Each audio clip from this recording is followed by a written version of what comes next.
I'm Bridget Artis, and I'm owner, designer, and author of Born Again Vintage. And today we're at Born Again Vintage, the collective in Montclair, New Jersey, and I'm going to show you how to make a sweatshirt cuter. First you take a regular sweatshirt and then you decide what type of fabric you want to put on front of it.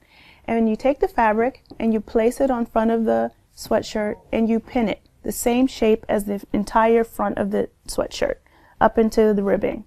And once you pin it, then you cut. And you give yourself a couple of extra inches so you could turn it over and have a nice finished edge.